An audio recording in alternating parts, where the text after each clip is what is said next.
Welcome back to Confessions of a Recruiter with Blake and Declan. We are on a global mission to build the world's largest community of recruiters so we can all connect and succeed together. That's right. If you want to check out more of Confessions of a Recruiter, jump onto confessions.tv, subscribe to our bi-weekly newsletter, access merch, and if you want to chat to us directly, join our Discord at XR House with the links below. Now, we hope you enjoy this episode.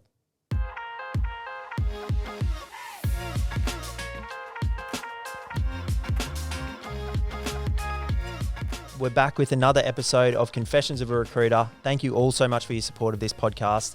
Today is going to be an awesome day because we have Ineke McMahon from Path to Promotion, the industry's most extroverted recruiter. So this is going to be a loud podcast. Might be some swearing, guys. Strap in. Okay, so you've just been labelled the recruitment industry's most extroverted recruiter, but what are some other things you've been called during your recruitment career? That's a really good question. I think the fundamental personality trait to be successful in recruitment is being really judgmental. So I have had mostly friends say things to me over the years of, oh, you're quite judgmental, Ineke, literally how I make money. I am paid to decide whether someone is good or crap. I'm not afraid to say that I'm a judgmental person because that is what we're paid to do. But you have to be evidence-based in terms of that judgment. So I have definitely been accused of having strong opinions for sure. I'm not the most politically correct person, but I always have a good time. So 100%. as long as you're good at your job and you can back it up with evidence, it's all fine, right? Absolutely. So, Ineke, let's just do a little bit of a summary firstly on your experience, because I think that's going to build some really good context and set the scene for the rest of the conversation. Sure. So, you're going to probably fill me in with much better detail, but you started in recruitment 18 years ago? 20 years 20 ago. years Yeah, I've ago. actually been 18 years at Davidson this month. Wow. So that's a whole adult human who can drink in terms of time. So that's actually, it must be more than 20 years because I spent 3 years at my previous firm. So it must be 21, 22, something like that. But I when I left school, I did psychology and business double degree, initially thinking I wanted to be a psychologist because, people, extrovert, yay. And then whilst I was doing my degree, I worked at family services and realised that was awful. I'm really glad there are people who can do that sort of work, but that's not for me. And I happened to fall into recruitment because I was halfway through my degree and when I want some sort of experience that is related to HR and psychology and what have you, and applied to a bunch of recruitment firms and ended up getting a job. And within the first 6 months was just this is me. This is my career for the rest of my life. I've found my place. That was like us. home. Yeah. Did you have immediate success or what was it that you identified? Yes and no. I think the firm that I worked for first was a really they specialised in building, engineering, construction and industrial, and I was in the building products team, mostly specialising in sales, but targeting senior management. All of the other recruiters were majority male. I was 21 at the time, and their lovely induction was that they would hire a couple of people together and then you had 3 months to bill $50,000, and if you didn't get it, you were sacked. And you were not allowed to call any client that was on the database, so you had to bring in all new clients in that first 12 weeks, and you had to bill $50,000, and you had to sell an ad in the newspaper, so that'll show you how old I am, actually, that we used to put ads in the paper. Yeah. And so... Was that a written rule, or was that just that was just the way that they said that to you? And you did Pretty that? much. Yeah, if you don't hit your budget, you won't be... You don't pass your probation. So, yes, of course. But they had a very strong KPI culture. So you had to do 15 face-to-face interviews a week, 5 candidates booked in with clients a week, 5 face-to-face client visits a week, and 1 press ad sold per week. So it was very, very heavy KPIs. And a really kind of name and shame culture where every Tuesday they'd get us all in the boardroom and put everyone's KPIs up, and you'd be either red, orange or green. And then, so Dec, you haven't made 5 client visits last week. Would you like to explain to the rest of the organisation why you don't think you need to do your job, please? Wow. It was really tough. How many times did you get a a red light or an I orange light? greened All the because time. I was terrified of them. You know what, Ineke? We 21 years old, so scared. See, we've spoken to a lot of recruiters that have similar stories where they've been absolutely thrashed at their first recruitment job. It's And such a good thing, though, I think. yeah. I think it's the best. I do not believe I'd be the recruiter I am today if it wasn't for that first 3 years, because it teaches you such good habits, and that fear and the adrenaline and the, just have to make it work. It really fires you, and it helps you become, driven and resilient and all of those things. I honestly believe if I had started at Davidson first, I wouldn't be anywhere near as good as if I didn't have that first 3 years, because they're so values based, and it's all about doing the right thing for the candidates and the clients, that's why I love it. That's why I've been there, been with them for 18 years and so on. But for that first 3 years, having that heavy KPI terrified. It puts the dog in you, It puts the dog in you. We got ours put in us. Yeah. I remember falling asleep at night because I didn't have a hit list prepared for the next day. I'm trying to write a hit list that I had to have for the next day and weekend work. Yep. Yeah. I remember finishing at, let's say, at 5:30, 6 o'clock, and I'd come in the next day and my boss would be like, "What clients are you going to call today?" And he'd be like, "Oh, mate, I don't know. I just came in the door." He's like, "Well, what have you done last night to make sure you got clients to call today?" And I'm like, "Mate, I left at 6. I fucking went home and had some dinner and went to bed." Probably fell asleep on the couch because I'm so tired. "Mate, you build a list and you have 30 people to call today." Yeah, and I'm 100%. like, "Holy shit, you expect me to work through my dinner and before I go to bed?" And it was like this, wow, there's really no fucks given here. I need to just get this shit sorted. Totally. And it took 3 times for him to pull me up, "Where's your fucking list, mate?" And I'm like, "Mate, I've been working all day yesterday. I haven't had a chance. I've only just walked in the door." He's like, "You do it outside of business hours." Yeah, and I'm that's like, true. "Oh, no." It's not dollar productive. Just get it done. Get it done. Any admin, you don't do it between 8 and 5. You do all that stuff after On the 5 o'clock. weekend. Yeah, exactly So right. if you're looking for a good recruitment agency, stop worrying about company perks or 4-day work weeks. No, Just no. find the most savage leader that is going to Correct. smash you. Push you really hard and Hulk. make you outside your comfort zone. But some of the stuff that I learned there in terms of resilience and when you have that the pressure of that, I love the competitive environment and all that sort of stuff of, everyone's billings was up every week on the boards and we all knew who was billing and who wasn't and all that. So people would resign in tears at least every 3 weeks. The staff turnover was phenomenal. When I left after 3 years, I think I was the longest serving employee at that time. It was not a good culture, but it made me tough. But it was things like, because you had that pressure of having to bill and having to succeed, some of the resilience things that I learned and the sales techniques that I learned really did make me stronger later on. I'll give you a really good story. So we used to do, again, this is going to make me sound old, but the paper was where most of the ads were every week. So on a Saturday, you'd get the paper and you'd circle all of the potential clients that were advertising in your particular space. And I remember this one. So I was specialising in, I think, tiles, flooring, and plumbing were the 3 areas they gave me. And, try and do sales and blah blah blah. And all of our resumes were in folders. It wasn't even online. It's so embarrassing. Anyway, I rang this guy on Monday morning at 9 o'clock and said, "Hi," it was Green's Tapware. I remember that. "You're looking for a sales representative. I'm a specialist recruiter that specialises in sales in the building products industry." And he went, "You're the third recruiter that's called me. Fuck off." And he hung up. And I went, I don't like that, but I'm not going to take no for an answer because I have a budget. So I rang him back and it went straight to Message Bank. And I said, "Hi, Ian, this is Ineke here. You just hung up on me and swore at me, but here's why I'm calling you back. I am a specialist recruiter in the building product space. I do a lot in the plumbing area. You are not going to find the candidate that you need from this ad because you're going to get 300 applications and they're all going to be shit. There is going to come a time when you need me, so you need to call me back. And P.S., I'm going to call you every Monday until you take my call." The following Monday, 9 o'clock, I rang him again. He answered the phone. He said, "Fuck off," and he hung up. This happened for 12 months. So I left longer and longer and longer messages on his answering machine. Then I'd be saying things like, "Oh, I see you hired Deck. He's not that great. That was a bit mistake. If you had to use me, you blah, blah, blah, blah." And then, No, 3 you months later. didn't. Oh, I How? did. How do you know who they hired back then? Because I would talk to people in the industry and say, who got the sales rep job at Green's Tapware? Does anybody know? Or I'd ring a reception and say, "What's the name of your new sales rep?" And they go, "It's Declan."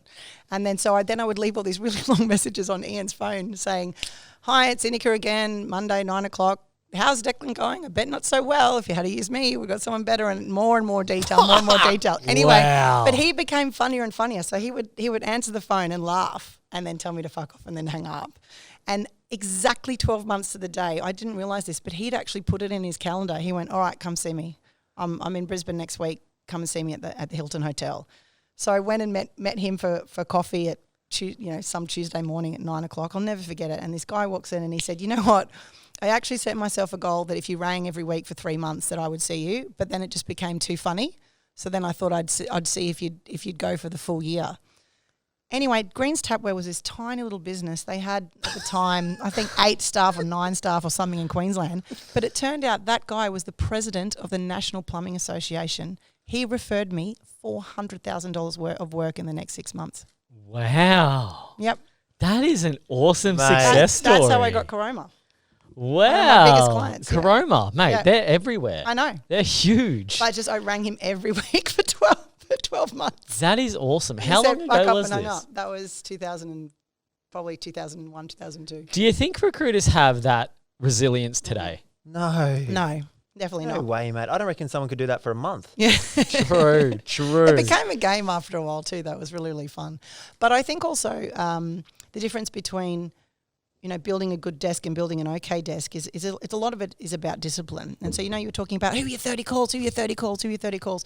So for me, it was the differentiator was I was really structured in my approach. I would always have my A list of targets, my B list of targets, my C list of targets, and the A targets I rang every month, the B targets I rang every 3 months, the C targets I rang every 6 months, and I meticulously kept notes. And how many people would be in that list? So usually Companies. I'd have 20 or 30 candidates, 20 or 30 companies on my A list, but then there'd be 7 or 8 contacts within those organisations. And so, your A list might be 150 names, and then your B list might be another 100, and then your C list might be, 50 to 100 or what have you. And so I would set myself reminders to, okay, I've left a message, but I didn't talk to them. So I set a reminder for the following week for that marketing call.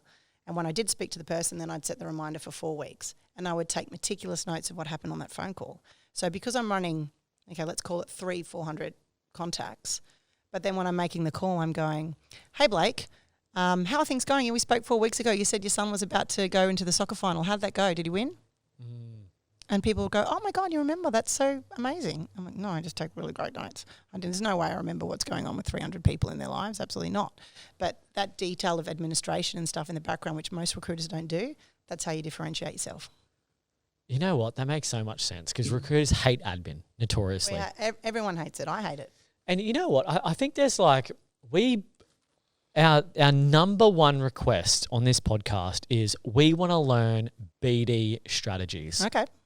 And so everyone's all about new business. But a lot of people, I reckon I'm guilty of this too, even with my own staff, we're not focused on existing business. Yeah. Or like it's always a new business to call the first time. It's not like, all right, here's a business that we call. Someone's not going to give you, anyone who gives you the business the first time they call is not going to be a loyal or a good client anyway. So one of the things I'm really pleased about is I read in my first few months in recruitment, I read this book. I can't even find it anymore. I've Googled it so many times. It doesn't exist. It was called How to Build Business in 90 Days. And it was written by some woman who'd worked for, some amazing company back at the 2000s when it was a long time ago. And she said in the first chapter, it said, if someone gives you business or talks to you on the first call, you are lucky and or they're probably not going to be a loyal or great client because they're taking everyone's calls. So it's 10 touch points before you deserve to either A, have a meeting with someone or B, for them to give you any kind of money. And so I had that mentality from my first month in recruitment where if people told me to just no and hung up, that's touch 1. Got 9 more to go before I deserved to be in front of that person, and just structured my call cycles around that. And if someone gave me a meeting at call 3, great. If someone gave me a meeting at call 10, great, because I knew that every other recruiter would give up before me. Call 52? No, you know Right. what? Yeah, exactly. Call 52 ends up being $400,000 of work in the next 12 months. Great. What about organising your data though? Because one of the biggest challenges that I've got in my office with my recruiters is They understand the concept of like a call cycle. Yep. So you've got 400 contacts. You call them every couple of weeks or every 6 weeks or whatever it might be to try and build the relationship and build that rapport. The biggest disconnect that I've got is the recruiters just, I don't know if it's their skill set, they just don't give a fuck, but it's like to build the list is a fucking huge amount of effort. Oh, it's like, all right, guys, where's the list of clients? They're like, oh, I haven't gotten around to that yet. Have you taken the notes? Are you calling the list? Oh, I haven't called the list today, Blake. I'm focused on other stuff. But what about you should be building your list in every single activity that you undertake as a recruiter. Every time you do an interview, every time you make a call, every time you do a reference check, that's into the list. If you're doing a reference check for candidates, those are people who hire the candidates that you are placing. They go on the list. Okay, so, all right, so let's just say there's a new recruiter, they've got a new job, and they're about to do BD, and they're thinking, how can I structure my client list? Because are we talking clients specifically right now? Yeah. So how do I structure my client list? Do I organize it between, seniority? Do I organize it between industry? Do I organize it between geography? Like, what's the kind of the framework in organizing your list? So what I have done and have always done every single time I've changed industries or expanded into different spaces, which has happened a number of times over 20 years. So first few years in building products and then property development and then GFC, civil infrastructure, then health and so on and so forth, is your best source of information are candidates. So, and they want to talk to you because they want a job anyway, right? So let's say, I'll give property development as an example. So when I moved to Davidson in 2005, which was a great decision for me because their values aligned with mine and I wanted to work with Bruce Davidson, who's amazing. And so my first sort of few weeks, I went through the database and found anyone who worked in any kind of property development background and rang them and said, listen, I've just started. This is the desk that I'm wanting to build. I'm just wanting to pick your brains about the industry, if that's all right. Who are the top 5 development companies in Brisbane? Who would you most want to work for? Oh, it would be Mirvac, Frasers, blah, blah. Why? Oh, because they do the best projects. What projects? Oh, they're doing this apartment tower. They're doing this residential subdivision. They're really interested in sustainability, this, that, or whatever else. Which are the ones you wouldn't want to work for? Oh, I'd never work for these people. Why not? Staff turnover is really high. This is really bad. Blah, blah, blah, blah, blah.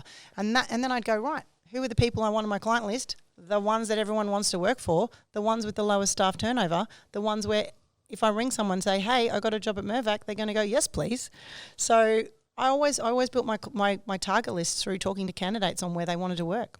So this isn't a thing where you sit down and have a guess and go, all right, I'm going to... No. Why would you do that? I mean, we used to use the yellow pages as well, and look for ads of who was advertising, all of that sort of stuff. I didn't find that was really as meaningful as talking to people who work in the space. Okay, so this list is a dynamic, living, breathing list. It should be added to daily. How do you have staff? Do you have recruiters that work for you at all? Nope. You've managed recruiters? Yes, I have in the past, yeah. So what do you say to recruiters? Many years. It was not my favourite time. What is the instruction that you give recruiters to educate them on, one, the seriousness of managing and updating your list every day, and two, explaining to them how to do it? So I think the thing that the biggest excuse that recruiters will say is I don't have time, or I ran out of time, or it's too hard. The administration part and the structure that you bring to your business development and your desk building is what will differentiate you from everybody else. So it's the things like, I'd have people in the team go, I've made 100 phone calls today. I can't possibly take notes from all of them. All you need to do is 3 bullet points. Spoke to Blake. His son is, about to have a baby in 2 weeks' time. I'm going to remember that. And that's it. Like it's one thing and that goes into the database. So in 4 weeks' time when I'm ringing you back, hey, there's a baby here?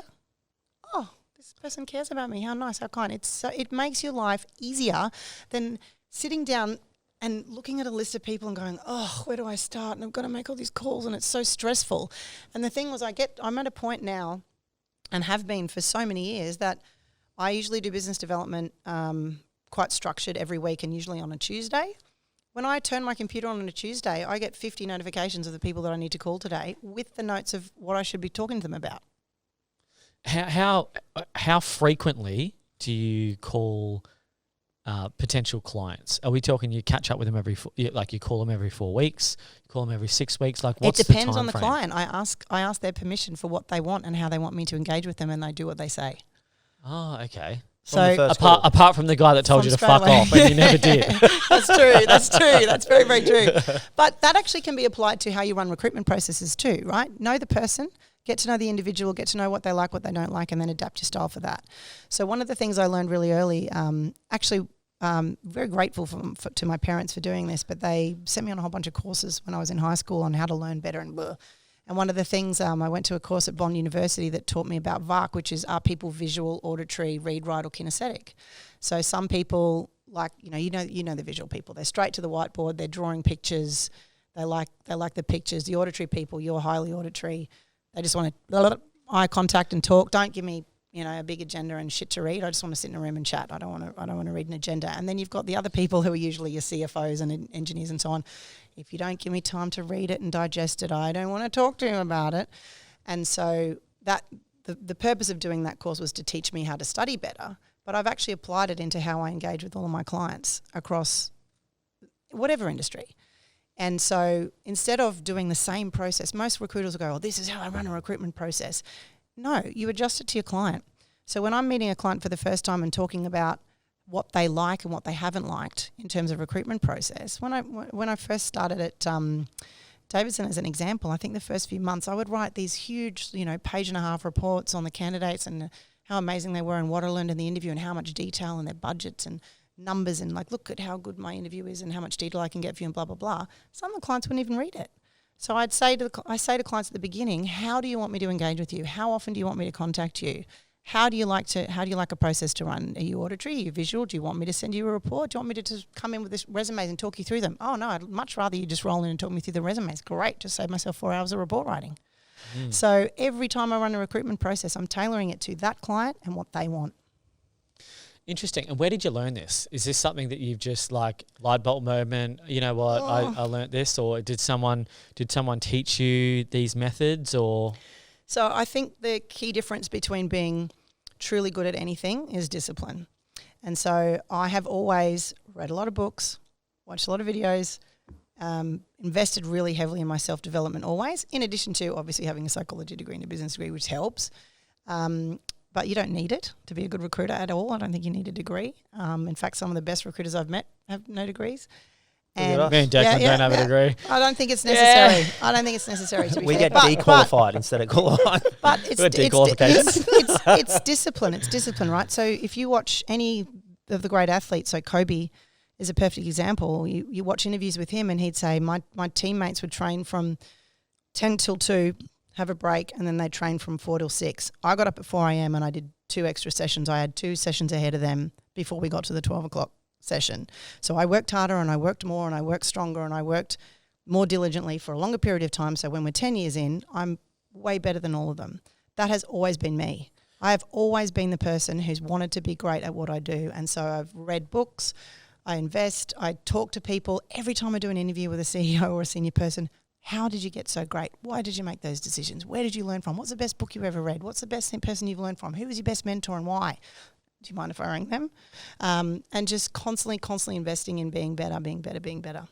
Bruce Davidson is a big proponent of that, and you learn from people much easier than you do from books and so on, but I think you got to supplement it with that too. Because we had that conversation today actually on a group call with all of our partners, and Matt was saying about if you changed from 40 hours a week to 50 hours a week over a year, it's like you work 3 months longer than the other guy. So outwork, but then it's also time, but obviously you add intensity to that as well. Well, it's not just intensity, it's also being smart about what you're doing in that time frame. So an example of that would be, I now have 2 small children. I work part-time. I run, between my husband and I, we run 7 businesses. And so when I'm doing something, I'm looking for the most efficient, the most effective, and the best way to do that thing. So waking up in the morning going, I've got to come up with 6 new companies to call now. That is much harder than every time I'm in an interaction going, they just mentioned so-and-so is a really great boss. I'm going to add that to my list of the person I'm going to call next Tuesday. So touch it once. In every interaction and in every time you're doing something, be looking for, where's the opportunity, what's going on, what am I doing here? And surround yourself with really good people. That's so important. So where are the opportunities? Because like this is nothing that we ever got. I don't think I've ever been taught. So like if you're interviewing a candidate, because I've heard some recruiters say there's like 9 opportunities between a CV review and a candidate interview that you can find. What's that? Yeah, what's that? Well, like the references, they've Yep. got 4 to 5 perfect, positions, so then you can find out all of those bosses. There's 7. Oh, true. Yeah. Okay. Yeah, that's a good point. And Yep. I definitely think that I've always used interviews as a as a market mapping exercise, because your candidates are an amazing source of information. They will tell you in an interview they're wanting you to get to know them, and so they're really comfortable to tell you about their careers and who they've worked with and why and what's made them great and what hasn't and so on. But it also means that I'm a big believer in being a market specialist and picking something that you really like.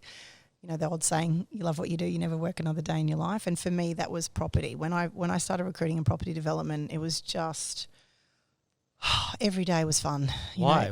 It's good so about it? interesting. So from a recruitment perspective, we were talking earlier about recruiting salespeople, and I did that a lot in the beginning. It's a sales rep, and so you're interviewing them about the clients they bring on and their budgets and this and that and everything else. It's quite a structured interview.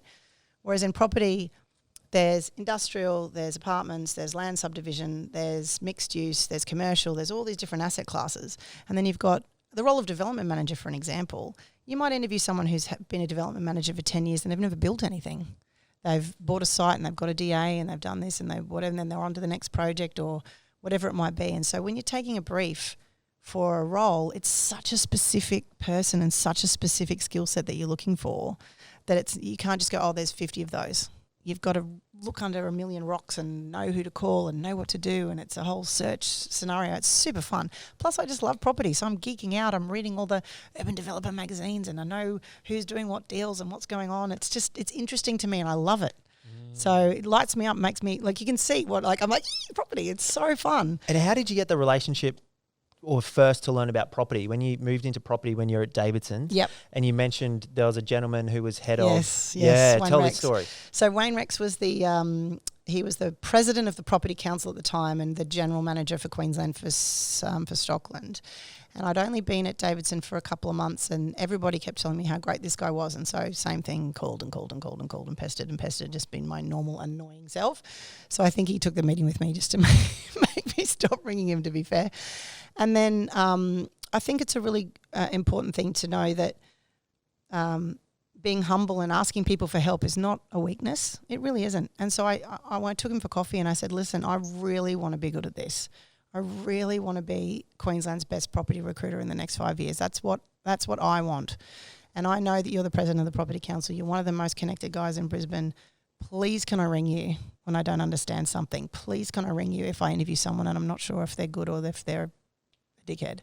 And he said, sure. And it was one of the best things that happened because I could come out of an interview and sometimes ring him and say, what's an englobo? What is that? And he'd explain to me what the term was. Or I'd say, I met this person and they seemed really sharp, but my hairs went up in the back of my neck and I don't know why. And he'd go, oh yeah, that person's terrible. Avoid. Thank you very much. But then I gave back a lot to the organisations in the industry, and I would, be at the Property Council stuffing envelopes for invitations for stuff for them, and I'd be volunteering on their committees, and I'd, if someone's sick at an event, you want someone to hand out the name tags, I'll do that. Like I really made sure I got involved. Do you know anyone in this day and age in recruitment? Would you know any consultants off the top of your head that would do that? I don't think so. Where do you think, is this just a, generational thing, or was no one doing it back then and you're like, hey, this is how I'm going to learn? And yeah, why were you That's a doing really good that? question. Do you have like a heightened level of ambition? I think so. I've always been very ambitious. My father was very successful, and so I had a strong desire to. What did he do? Property development. No. So my dad was quick summary. Dad grew up really super poor. Decided he wanted to become a doctor. Got a scholarship to become a doctor. Flew to England, went to England, became one of the first emergency specialists in the country, was running Gold Coast Emergency at 31, left that and started opened the first private emergency ward in Australia, and then the following 13. Started like flying doctors stuff. Like he's just he's an amazing guy. He's go, and so so I wanted to make it on my own and stand on my own 2 feet and have a career that he could be proud of. And I had a very supportive mum who was always telling me I could do and be whatever I wanted. And so I think I had the drive, like the drive was always there anyway. I've always been a really driven person. And I think being competitive is really important in recruitment. So wanting to be the best and wanting to be great. So many recruiters have said to me over the years, like, I really want to be good. And I'm like, well, what are you doing over and above what the person next to you is doing? And they go, where's your call list? Where's your structure? Where's your call cycle? What are you reading? What are you investing in? Who are your canaries? Who are your top 5 mentors? Who are the people you're talking to in the industry that can help you raise your profile? Are you writing any articles? Are you getting like people go, oh no, I'm too busy? Well, you're always going to be shit then. So tell me. Like, sorry. Yep. So tell me, what are the live in mediocrity land then? Enjoy it. What are the top 2 traits that you would associate with a really high performing recruiter? So and it can't be like resilience. No, I'm not saying that. I'll tell. I think it is. I saw a quote the other day on YouTube. In fact, I wrote it down. Sorry, I'm going to read it because I wrote it down. It's from a guy called Alex Hermosi, who's a YouTuber. Oh, my boy! Ready? Self-confidence is not about standing in a mirror and screaming affirmations at yourself. Self-confidence is having a stack of undeniable evidence that you are who you say you are. Outwork your self-doubt. So the difference between a great recruiter and a good recruiter is the person who is prepared to do the extra bits, the extra yards, go the hardest, care more, think more, add more structure to their day to be better. Every day you need to be waking up and thinking, what can I do that was better than the day before? Every time you have a placement fall over, you've got to go back and go, what did I do wrong there? What did I learn from that? What didn't I ask? Where was the time when the candidate got lost from me? Where did I lose control of that situation? And every single time you do that and invest in yourself and on not being afraid to be humble and ask for advice, every single time I finish a role to this day, every time I make a placement, you have that great call with the client and they go, oh, thanks so much. We're so happy that Declan's starting. We're so excited you did blah, blah, blah. And say, okay, what could I have done better? What could I have done better or differently? Oh, actually, probably your reports were a bit slower or, okay, great, thanks. I'll do that next time. And I do that. I've done that for every placement for 20 years. Okay, so once you make a placement, you talk to your client and say, what could have been better? Correct. Every time. It's really uncomfortable. Is there any like consistent theme with that feedback? Is there any like repetitive feedback on that? In the early days, sure. Okay. Because you're making the same mistakes a lot. But what actually tends to happen then is you start to really customize your service for your clients because you get to learn that, oh no, that particular client doesn't want me to talk to them for half an hour about the candidates. They just want me to book in the interviews and sit alongside them or whatever it might be. So the more you do that, the better you get to know your clients, the better your service is, the more they trust you, the more they'll never go anywhere else. So I've always done retained exclusive work. I've never run a contingent desk. Really? No, never. Is that just always jumped into people at Davidson's, or is it just by chance that? No, I did it the same at my previous firm too. But I would always, to be fair, there would be times when there were clients where I thought I really want that client, and I'm just going to not stop until I get them. A perfect example of that would be Watpac, which is a big contractor. But at the time, they had a really big property development arm, and they were doing all this really fun stuff. Like they were, redeveloping the Waterloo and all this. Oh, I want them, and so. One of the senior executives there said to me, we haven't paid a retainer we're 51 years old and we've never paid a retainer to a recruiter. And I said, well, I'm going to be the first one. And they said, we never will. So I said, okay, well, here's what's going to happen. Just give me a shot next time. You can give it to 3 recruiters. I don't care. But I want you as a client. I know you're a great place to work and I want to work for you. And so they gave me a shot. And of course, I found the best candidates. And then of the 5 they interviewed, the 3 they liked the best were mine. Other agencies. And then, so the candidate got the job. And then I said, all right, next time, happy to do contingent. But the 3rd time, I want a retainer. And they went, no. Next job, nailed it out of the park. 3rd job, first, third up front. All right. Really? Yeah. Nice work. Wattpack. Yep. Because they're huge. Yeah. Do they still do that? Well, I only recruited for I haven't recruited for them for a long time because they don't do property development anymore. Oh, okay. So, but their property development arm was, I think I placed every person in that division in Queensland over a space of about 5 years. So what were you That's billing? awesome. Like, Yeah. what's your average billings? In a year? Yeah. So now that I'm part-time or back in the days? Both. Both. Knock it out of your best time. Usually around the mill. Yeah, nice. So Yeah. best year was around $1 million. No, my best year was $999. Yeah. $999 million. was so annoying. Oh, we right. I round up a couple of 100,000. You're not rounding up. It's really annoying. It's really annoying. Yeah, but normally, so it's been billings wise, it's been up and down because the first couple of years at Davidson I only billed, and then I moved into a management role, and then a more senior management role, and then at some point I was managing I think 7 divisions or something. It was ridiculous. Not my favourite time. And then Why is that? Leading and managing recruiters is not as fun as I like the doing, right? I love it. You can see how I light up when I talk about recruitment. It's me. It's who I am. I'm just taking a brief and finding the right candidate and having them be successful and be there 3 years later and tell me that job changed their life. That's what it's about. That's it. You know, managing a whole team of 20 people who are whinging to me about how they're crap, like, you know, they haven't done their 5 visits this week. Yeah, not for me. So when we had a guy come and join us called David Reynolds, who headed up executive and boards for Chandler McLeod, and at that point I went to Bruce Davidson and said, can I please resign from managing all these people and can I just please work for David and just do exec recruitment, and that's all I want to do. And he went, sure, knock yourself out. And that was the best decision I ever made.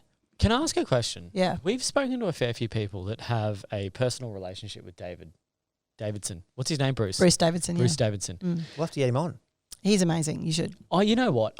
It's the best place to work ever. That's why I've been there so long. You know what? It's great. This is one of my biggest fuck ups. What'd you do? I messaged him. Bruce Davidson. Yeah. Oh, no. I messaged him 5 years ago. Oh, no. Let me get it up. Oh, my God. Blake, what did you do? Is this your mentor asking for a mentor? Yep. And you know what? It's not here. So when I started Vendito, I reached out to a couple of people that I thought look like reputable people in the industry. Anyway, I reached out to Bruce. Yep. I reached out to a guy called Sean McCambridge from Stella, and a couple of other people. Anyway, Bruce got back to me, and I fucking never replied back. That is a big mistake. And you know what? Davidson as a company, though, I mean, Bruce is amazing, but Davidson as a company is brilliant. I think having, you know, when you're a recruiter, you often sit across from people who tell you all about how terrible their job is and their manager's awful and this, that, and everything else. And so I think to wake up every day and feel excited to go to work and be happy to be around the people that you work with is a real blessing. And people who have values that align with yours. I got tricked into meeting with Bruce Davidson. I wasn't looking for a role. I wasn't applying for a job. One of the guys that I worked with at the previous firm, he had moved over, and he and I were really great mates. He headed up construction at the other firm, and he said, "Oh, it's really good here. It's really good here." And I was like, "No, I'm happy. I'm the biggest biller. I'm making heaps of money. I'm not moving and changing desks." And anyway, he said, "Oh, come and have breakfast with me on the way in." And his name was Greg Porter. He's a big redhead guy, like massive, like size, like Shrek size, like huge.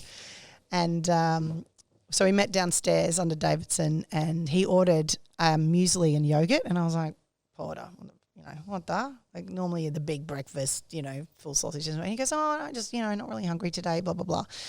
And so we sat down, and just as the food arrived, this man kind of appeared behind Greg, and Greg went, oh, this is Bruce Davidson, see ya, and then just left. And then Bruce Davidson sat down, and it was his breakfast, so he'd ordered for Bruce, and he was like, hello. And I went, oh, you bastard.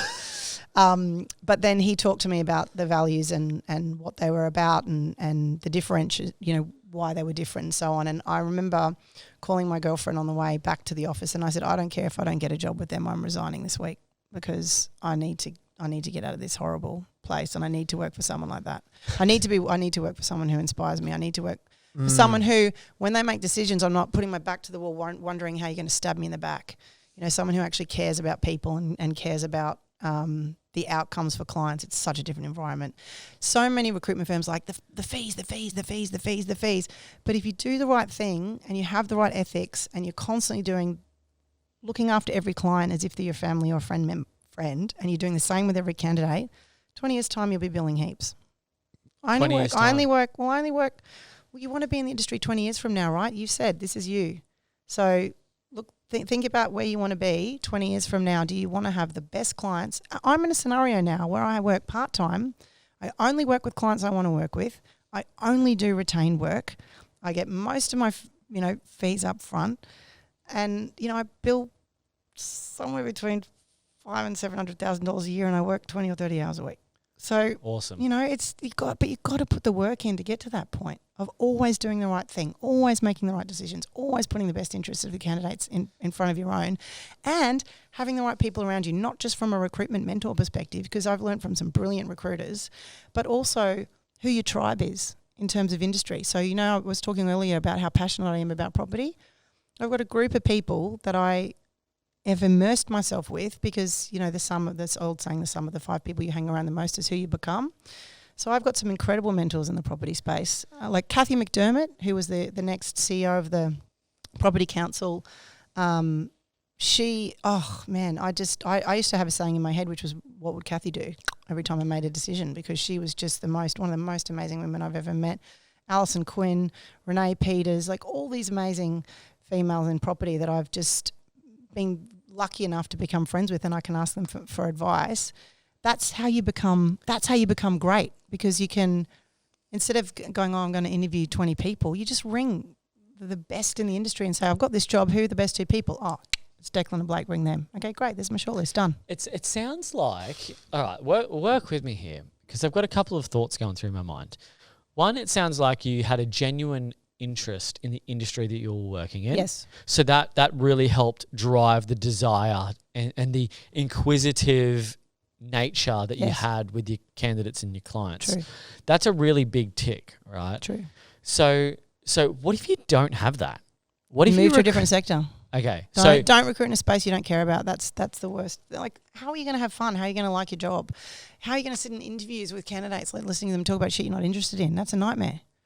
Okay, so how do you find that? Yeah, what do you do there? Like, I'm just trying to imagine I'm a recruiter working at some boring recruitment agency, and of which there are many. And I'm at a boring recruitment agency, and I'm recruiting accountants. Yep. Or I'm just trying to think of the most boring industry I could think of. I have refused to recruit technology. I've done 1 or 2 roles in my entire career, is because I get the dancing bear, I call it. So like the candidates are talking and I'm just hearing dun, dun, dun, dun, dun, dun, dun, like I'm not hearing the words because I don't care. Same with I find it very stressful to recruit HR people because they can really ruin a company's culture. With you get that wrong, you can ruin a company forever. Plus I like a lot of them, to be fair. So, a good HR person is worth their weight in gold, but there's a lot of crap. So, so you've got to just try different things and learn from different people and find where your niche is.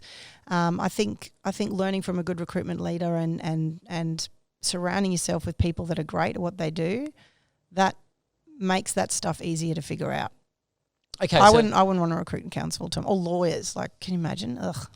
Oh, lawyers, they're the most friendly, talkative, but they all know each nice other. people. They all know each other. They all oh, yeah. No, and that's all contingent, and it's all, I don't know. Look, I know some people who are legal recruiters and they're sensational at what they do, and heads up to them, but that's not me. And it's the same with the difference between knowing whether you're a contracting recruiter or a contingent recruiter or a retained recruiter or an executive recruiter. How do you know it's a totally different person. So what are the personality traits? Because I've only ever recruited perm recruitment. Mm-hmm. I do retainers, contingent, basically. Yeah, I heard you talking about you about 60-40, right? Yeah, about that. Triggsy blasted me the other day and he goes... You're a moron. he goes, oh, mate, go retain. No, okay, then I'll just work a contingent. Like, what is that sales pitch? Yeah, and I was like, you know what, that's probably a good point.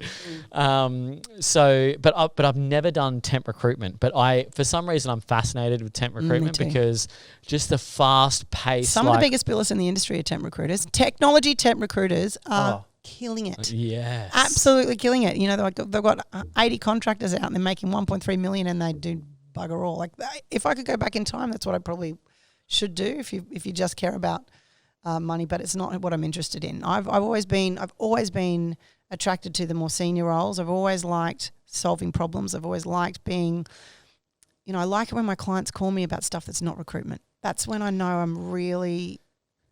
that makes me really happy. How do you get there though? Because there's a lot of recruiters out there that like are stuck on being surface level. Yeah. No, but So- you've got to go there to get them there. But how do you That's get right. there? How do you change a recruiter's mindset to stop being surface level and go just another layer deeper? What would you do? Well, firstly, you've got to be good at interviewing. You know, I've sat in on so many recruiters doing interviews, and I get to the end of it and go, you didn't do anything there. You didn't peel back the onion. You didn't look under any rocks. You didn't find any inconsistencies. You're terrible. How are you asking for fees when that's what you're doing? Like, what the? Stop it. Like, we get big fees in recruitment. We're charging tens of thousands of dollars to find one person, and you just have a nice chat with someone in a room for 45 minutes and then like, oh, they seem nice. Let's put them forward. What? Legit. What the hell are you Blake, doing? this candidate's awesome. Yeah, Like, why? He they're seems so nice. Oh, they're so nice. They're so friendly. Yeah. Where's the evidence that this person can do the job that you've applied for? What are the 6 to 8 key objectives a person needs to achieve in that job in the next 12 months? And then show me the evidence of where that person's got transferable skills that they can do that. If you're not doing that as a basic, get out of recruitment. We're gonna chop that one up, Sergi. That's going to be a headline. Get out of recruitment if you're not doing this. You've got to care. If you don't care, then if you're just in it for the fees too, I think get out of it as well. Like, and please, because you know the problem is I heard you say in one of your previous podcasts and I laughed and I was like, that's true. You're like, you know, architects and engineers and whatever, they all get paid for their work, and like real estate agents and recruiters, you know, we're in this terrible basket where people just do stuff for no money and in the hope that they may or may not get paid. We have to value ourselves better than that. I went through a huge phase in my probably late 20s where people would say, what do you do at parties? And I'd say I'm in HR, because I was too ashamed to say I was a recruiter, because people go, ugh, car salesman, ugh. You know, like it was perceived as this, I know you used to sell cars, but you know what I mean? Like it was perceived as being this dirty, you know, there's no barriers to entry, which I love. But it was perceived as a dirty industry, and it's not. The people who actually care and really want to be good at it add so much value to their clients. You know, I've got a couple of clients. I've got one client who I've been recruiting for since 2004, and he's been in 4 different organisations, and I've placed every person that's ever worked for him. I know his wife, I know his kids, I know exactly who's going to work well with him or not, and he's never had a single one of the candidates that I've placed ever resign. Okay, so have you ever gone through some sort of training or process, or have you done something that has allowed you to get deeper and peel back the onions? Or is it an active listening, active reflection, active like trying to always do a little bit better? Or is there something so many structures? I would recommend reading Hire With Your Head by Lou Adler. It's performance-based hiring. It's a really good book. It talks really about how to set he calls it a performance profile, but I call it a success profile, how to define what success looks like in a role and then how to interview against that. It's a brilliant book. Every recruiter who wants to be any good should read that. But then I also, you know, I follow, I read a lot of the LinkedIn stuff. You know, I watch a lot of videos, anything that's TED Talk about anything to do with recruitment, I'm watching it. I'm asking other people that I've worked with that I think are pretty good. Can I sit on a couple of interviews and watch what you do and see if I can learn from you? I'm constantly investing in my skills in this space every single week, every week. How many often hours? a day? Yeah. How often, like how many hours a day, minutes a day? do I do self-development? Yeah. So probably hour and a half a day. Wow. Yeah. Nice. Is it because we were talking pro to Big Matty. numbers. Yeah. We were talking to someone today, and his suggestion is, look, you need to be, what's the top what's the top skill you need to be a successful recruiter? Discipline. We're in a group call, discipline, sales, communication, all these things are just coming discipline. up. All the other stuff's irrelevant. It's discipline. And his response was, how often are you practicing that skill to be better? Yeah. And everyone's like, we're not. And so it was like, well, how many, if you want to be the best or be better or go from good to great, then you need to put you need to put aside some time every single week on development. Whether it's an hour a day. You guys are in this amazing scenario, right, where you've got a team of recruiters working around you. Why don't you do stuff like, and this is the stuff we used to do all the time, is we'd grab each other and go, okay, I've just interviewed this candidate. Now you ask me, as if you're the client, to tell you about the candidate. And then so I'd say, all right, Blake, tell me about this candidate that you've got. It's John Smith. Tell me about John Smith. Oh, he's really nice. Is this all right about what? I don't care. What was his sales budget? What did he achieve? Who were his clients? How did he add new clients? What did he do with this better? How did he rank in comparison to how many salespeople were there in the business? Where did he rank in those? And if you don't know the answer to one of the questions, then you go, okay, right. I know next time that's another three or four questions I need to add to that. To my wheelhouse. Test each other, stretch each other, push each other to be better. Training's not something you've done, it's something that you do. Always, every day, push each other to be better all the time. And was that Big Bruce, is that just him instilling that in people, or? Bruce is that way always. He's always looking to be, he's always looking to be better. And one of the things I'm really glad that I did very early on, my first couple of weeks, is I said to him, look, I've got 3 years recruitment experience. You and Rob Davidson, his brother, worked at Davidson when I was there at the start too. He's retired now, but he was another great mentor of mine. He actually, so he said to me in my first week, he said, oh, do you like to read? I went, yeah. And he said, how many books a week do you read? I said, I don't know, 3 or 4. And he went, really? And I said, yeah. And he went, great. And then the next day he gave me a book, and 2 days later he went, what do you think of it? And then started asking me specific questions from chapters, and I was like, oh shit. So then the next time he gave me a book, I went home and I read the whole bloody book that night. So the next day I'd go, oh, yes, what was interesting in chapter 8 there, Rob, was blah, blah, blah, blah, blah. And so he just kept giving me a book like every 3 or 4 days. I was so fucking tired. I was exhausted. And then I remember my 3-month review, Bruce said to me, like, how are you going? I was like, oh, the workload's so intense with all the reading. He went, what reading? And I said, all the books. He went, what books? I said, Rob's giving me like 3 or 4 books a week to read. He went, well, tell him to stop it. So I said to Rob, 1 book a month he can give me, right? 1 book a month. But 18 years later, he still gives me 1 book a month. Really? To read. Yep. What's the book from last week? I'll tell you the best ones he's given me rather than the book from last month. The best ones he's given me that I'm so grateful, because he does read 2 or 3 business books a month and still does, even though he's retired, right? So I'm like, just of all the books you've read in the month, just give me the one that's the best. The best 2 he's given me in 18 years. Number 1, I would say, is The Happiness Advantage by Sean Acor, who's a Harvard professor who teaches you that you need to be happy in order to be successful, and you don't attach it to stuff. You've got to get it from inside. Loved it. And the number 2 one was Never Split the Difference by Chris Voss. Chris Voss is the FBI international hostage negotiator. He's really annoying in person. Masterclass. He's really annoying in person, but the book is great. So, I'm always reading. I'm always learning. I'm always trying to do better. Why do you like those 2 books? Because I think they were the most applicable to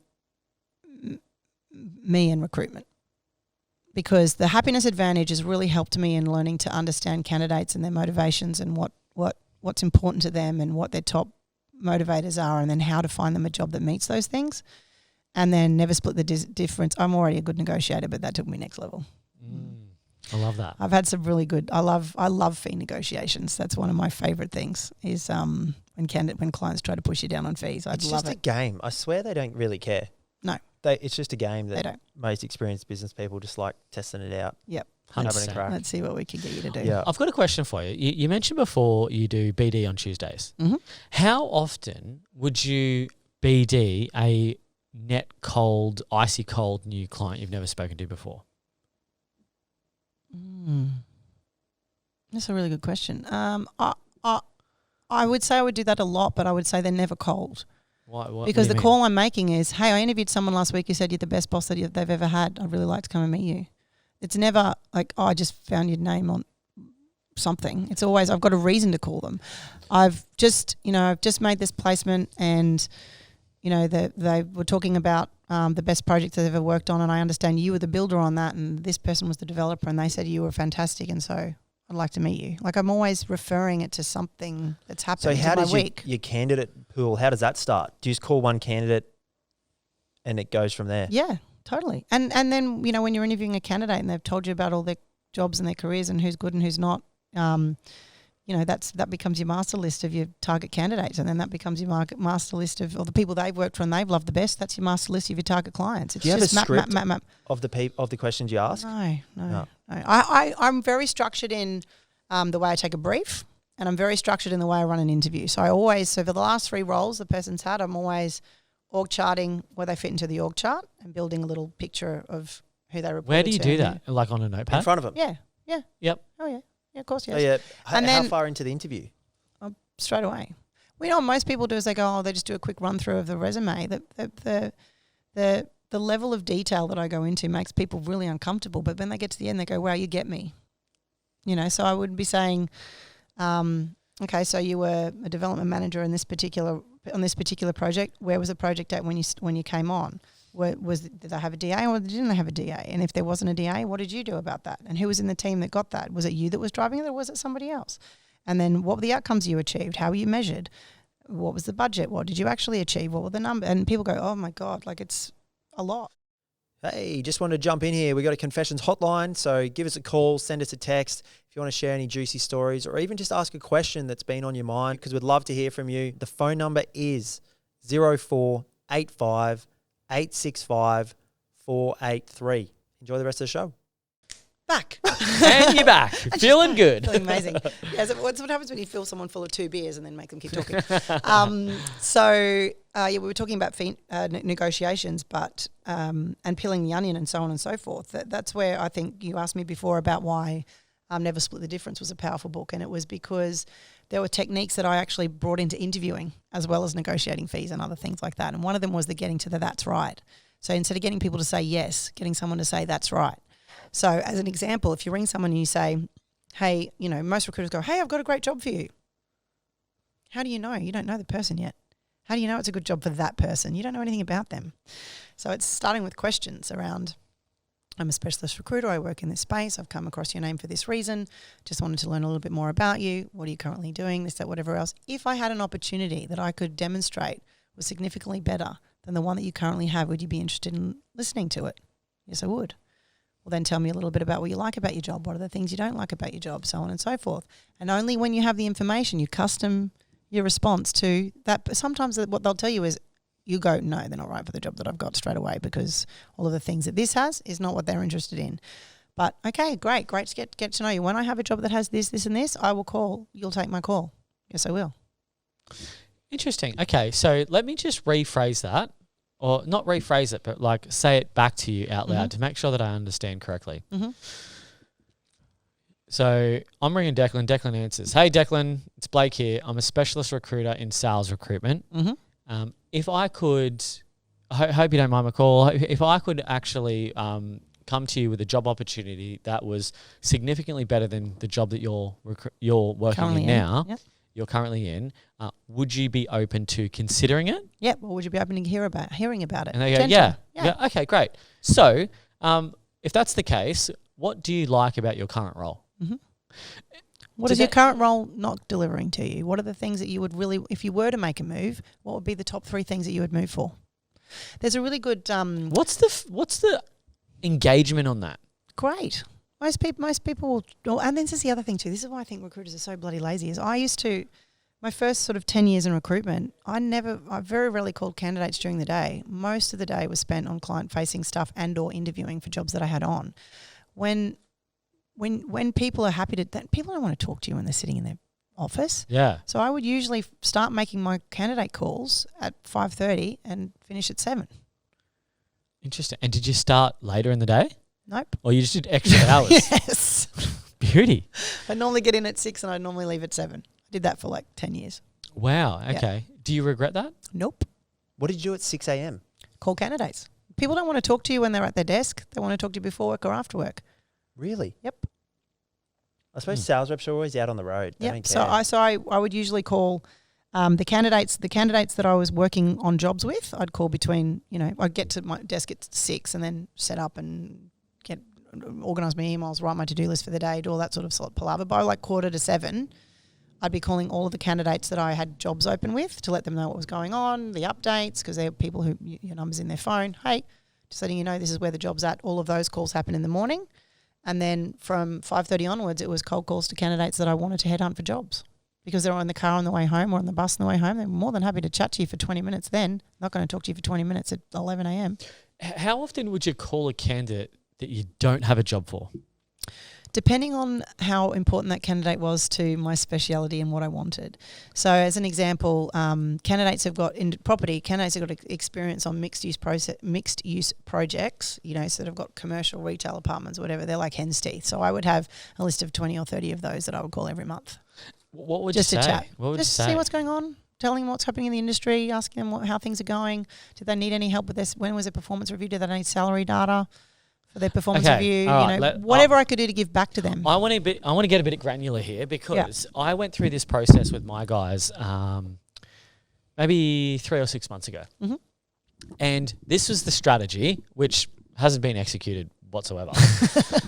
And there's a few reasons why, and I'll tell you why, okay?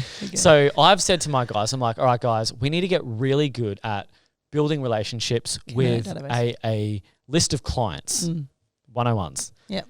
And so let's get our list of 300 clients that we check in with every 6 weeks. Yep. Essentially, Perfect. What you need to do is do 9 client calls in the morning. You just come through, you call your clients. Over 3 months, you'll call everyone, and you just have them on like almost like a 3-month call cycle, right? Perfect.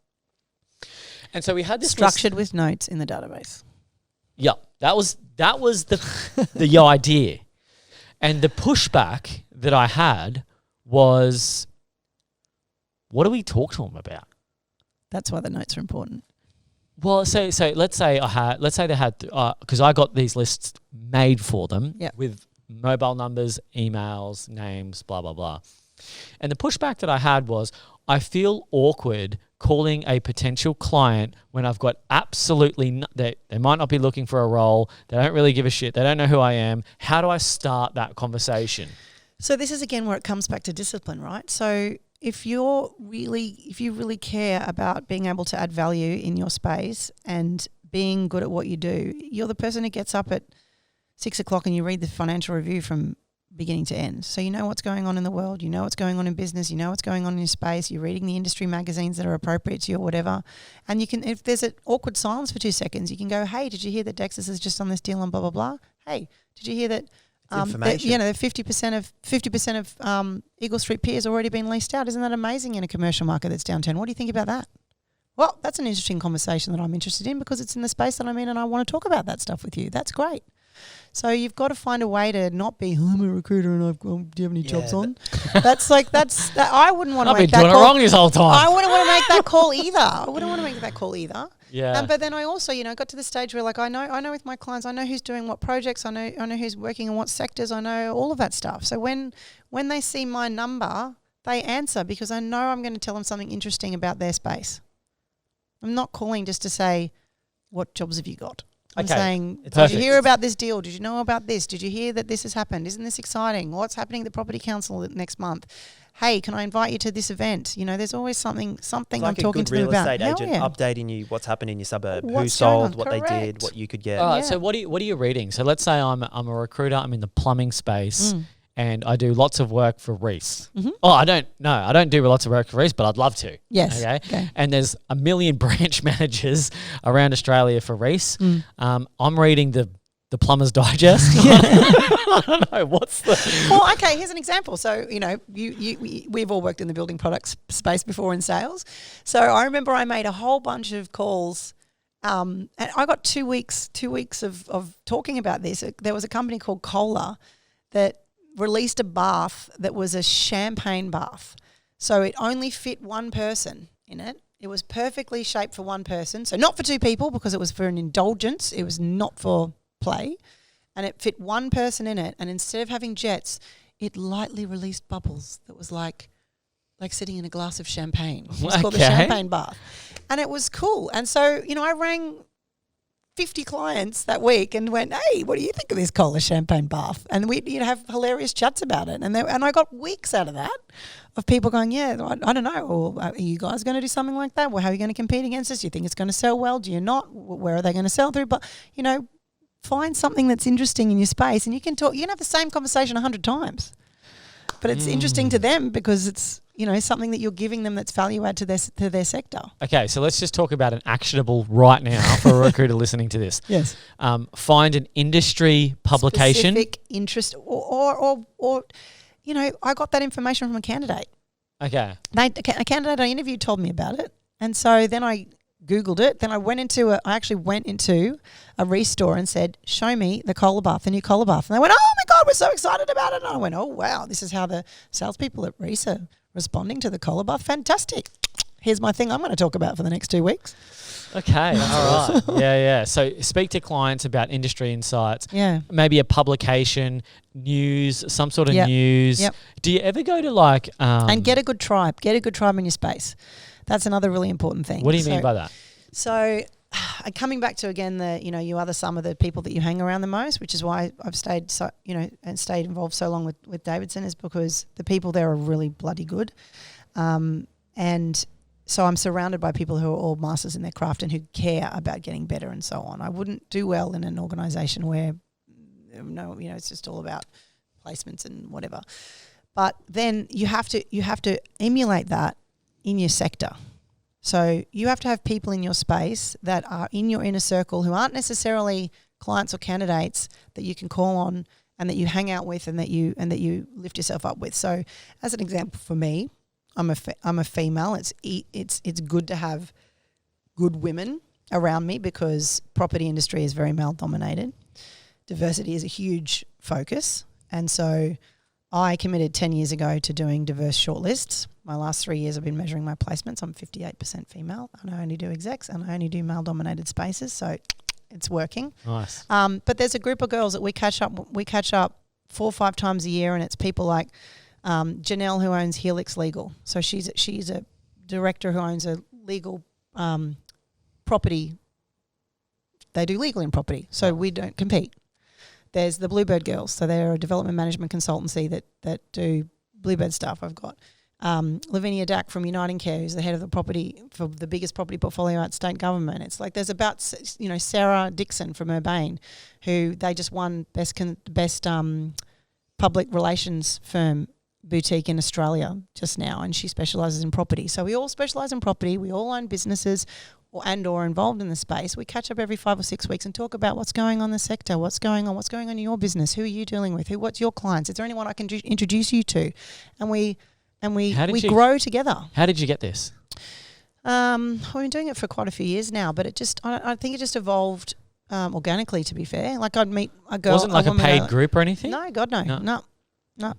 I call them my tribe because we can rely on each other. I'll give you an example. Like, so today. That's a stacked team. That is a stack. It's stacked. Yeah, it is stacked. Who do we reach out to, mate? I'm trying to think. But just think of like who's best, who's in and around your space that might not necessarily be candidates or clients, but are doing the same things that you can leverage up together. So, Emma Clements from Inertia Engineering, she's another absolute weapon. So she's one of the only female directors in engineering in Brisbane. She comes to all of our lunches. Like, we've got this amazing group of women that we get together every sort of, at least once a quarter, and we have a few drinks and we have a good time and we talk shop. Awesome. But we're all helping each other and we're all got each other's backs and we're all caring about being successful together. You need to have that stuff inside your business and outside your business. Who do you surround yourself with and who do you want to be? If you're hanging out with people who are happy to work from 8 till 5 and they just, go home. Like, don't surround yourself with people like that. Surround yourself with people like you, ambitious, care, in your space, in your sector.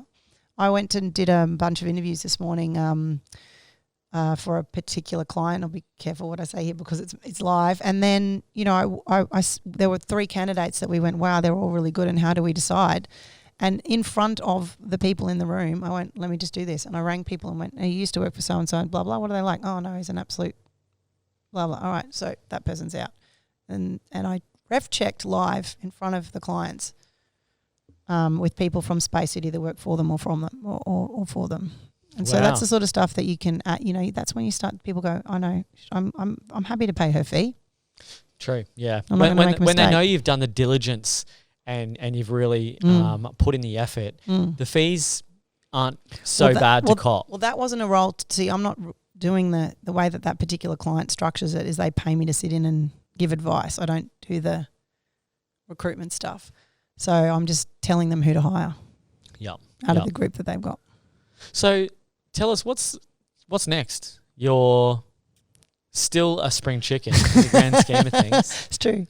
What's the future hold? Well, I think for me, where I'm at the moment, it's really about balance. But I'm pleased that I spent that first, good 13, 14 years of my career doing the long hours, working the hardest and being on the treadmill the most and pushing myself and doing all of the self-development stuff and making the most calls and la, la, la. All of that stuff was really forming and got to a stage where when I did decide to have kids, and now I don't want to do 12-hour days in the city every day ever again. I can have other businesses. I can do other stuff. I can work part-time. I can have the flexibility. And everyone that I've built this reputation with, coming back to that quote I said before, stack of evidence is how you got to outwork your self-doubt, right? So once you've become the best in a space and you're known and everyone trusts you and whatever, you can pretty much write your own ticket for what you're going to do and what you're not going to do. So now I'll say to clients, I'm too busy, I can't do your role, I'm sorry. And they'll go, oh, well, what about more fees? Oh, all right then, I guess so. So, I'm at the moment I've got, a 5-year-old, 7-year-old, grade 1 prep. I want to be able to 2-3 times a week pick them up from school and be with them until they go to bed. So I do work flexibly. I'll always say, I'll send emails to clients sometimes at 10 o'clock at night and I'll say, P.S. I work flexibly. I do not expect you to return my email now, but this is what I'm doing. The Path to Promotion is an online career development academy that myself and my co-founder launched. I think it was 2018. That's going really well. We've been picked up by companies like QBCC and Mirvac and Springfield City Group, and great organisations and we're getting great results. Our students are, I can't remember the stats Amber would be able to tell you, but I think it's 83% of our students got a pay rise or a promotion in the 12 months post finishing our Success Accelerator course. How good! So that's cool. But yeah, I just want to do the jobs I want to do. I want to be around for my kids. I don't want to miss this time. But I did the hard work and I did it early. Love that. So my biggest advice to young recruiters would be, this is your time. Don't be going out on the piss every Friday and ruining your whole weekend. If you've got time on the weekends, watch a TED Talk. Do something to make you better every single day. Walk into your office going, how can I be better than the day before? How can I get better at this? And try and leverage yourself into a point where you can work for great people. Well, this might help you guys. We're probably going to be looking for a junior partner in the exec team at Davidson at some point soon. So reach out to the boys if you're interested in that, and you're great. Let us know. Yeah, let us know. This is when should we announce it? What, the new rec service? We've just launched a new business. But I think being entrepreneurial. It becomes ingrained in you once you've done recruitment for a long time. So, my husband and I, with another family, we've got a motocross track at Ipswich. We've got a soap business. We've got a real estate development business. I actually launched and ran a pitch for a group that won a hospital bid last year just for fun because I felt like doing something else because I wasn't busy enough. So I think if you get that mindset, which you should have as a recruiter, where every time you interview a person, you're going, what are the opportunities here for this person? And what are the opportunities that I can add value to them and also to me and my desk? Every interaction, every interview, every client interaction and every interaction, you're looking for opportunities for others. It pays itself to you 1,000,000 times over. And how do you stack that evidence? Like, I find that really hard to do myself. Here's the thing. So, the first few years in recruitment, I was super humble and I was constantly saying to people, look, I really want to get good at this, but I'm learning. I'm learning about property. So I might ask questions that sound a bit dumb or I don't, or people would use acronyms. I'd go, sorry, I don't know what that is. So happy to be humble, happy to learn. I'm learning. But then as you build career and time and also measure what you're doing, I've always been a big component of measuring how long my placements stay, how successful they are, when they get promoted and so on. So when I go into a client visit and they say, why should I use you instead of someone else? I can look them in the face and say 97.7% of my candidates are still there 12 months later and that's been the case for the last 5 years. You want to lower your staff turnover? Give me a shot. See what happens. So, it's evidence-based. You only as, people go, oh, you're only as good as your last placement. Don't put someone in a role if it's not 100% right for them. Get to know your candidate.